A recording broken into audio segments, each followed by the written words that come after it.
YCP MLA అభ్యర్థులుగా రెండో జాబితాలో పలువురి పేర్లు ఉన్నట్లు తెలుస్తుంది. ఇక మంత్రి గుడివాడ అమర్నాథ్ను అనకాపల్లి నుంచి యలమంచిలికి పంపుతారని తెలుస్తుంది. అలాగే కొవ్వూరు ఎమ్మెల్యే హోంమంత్రి తానేటి వనితను గోపాలపురం బదిలీకి చేసే యోచనలో ఉంది. ఇక మంత్రి అమలాపురం ఎమ్మెల్యే పీనేపీ విశ్వరూప్ను తప్పిస్తారని అంటున్నారు. ఇక ఆ స్థానంలో అమలాపురం ఎంపీ చింతా అనురాధను బరిలోకి దించే అవకాశాలు ఉన్నాయి. మంత్రులు జోగి రమేష్, అంబటి రాంబాబును వేరే స్థానాలకు పంపుతారని ప్రచారం జరుగుతుంది. ఇక ఆలూరు ఎమ్మెల్యే మంత్రి గుమ్మనూరి జయరాం స్థానాన్ని మార్చడం లేదా లోక్సభ అభ్యర్థిగా పంపే అవకాశం ఉంది. ఇక పిఠాపురం ఎమ్మెల్యే పి దొరబాబును తప్పించి కాకినాడ ఎంపీ వంగా గీతకు టిక్కెట్ ఇవ్వొచ్చని తెలుస్తుంది.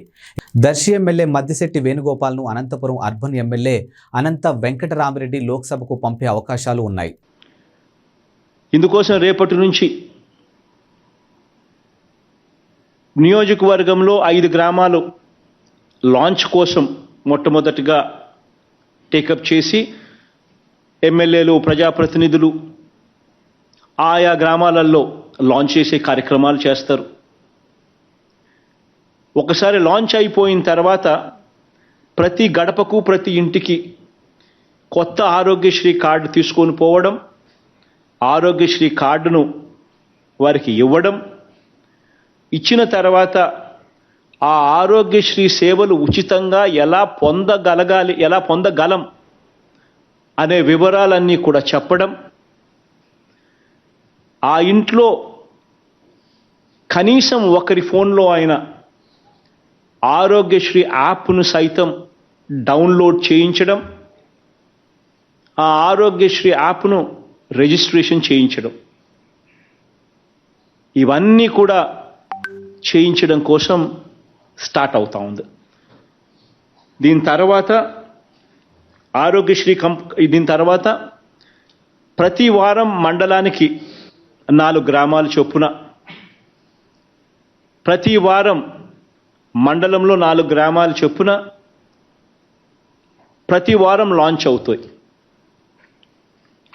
ఒకసారి లాంచ్ చేసిన తర్వాత అక్కడ యాక్టివిటీస్ స్టార్ట్ అవుతుంది. ఆ యాక్టివిటీస్లో ఏఎన్ఎంలు, సిహెచ్ఓలు ఇద్దరు కూడా 2 టీమ్స్ కింద తయారై, ఒక టీంలో కొంతమంది ఆశా వర్కర్లు, కొంతమంది వాలంటీర్లు, ప్రజాప్రతినిధులు, ఇంకా మన ప్రభుత్వాన్ని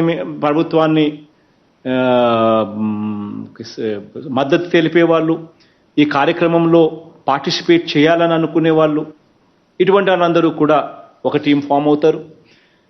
మండలంలో ఒక వైపున ఏఎన్ఎం ఒక టీం లీడ్ చేస్తే, ఇంకొక వైపున సిహెచ్ఓ ఇంకొక టీం లీడ్ చేస్తుంది. ప్రతి ఇంట్లోనూ కూడా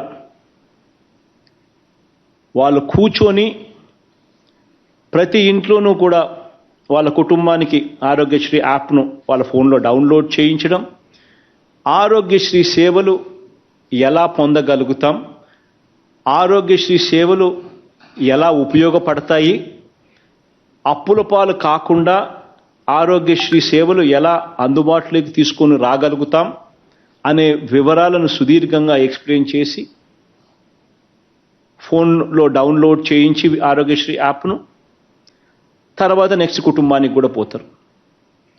ఎలాగూ ఈ కార్యక్రమం జరుగుతూ ఉంది కాబట్టి మహిళా పోలీసులు కూడా ఈ కార్యక్రమంలో ఇన్వాల్వ్ అయి దిశ యాప్ కూడా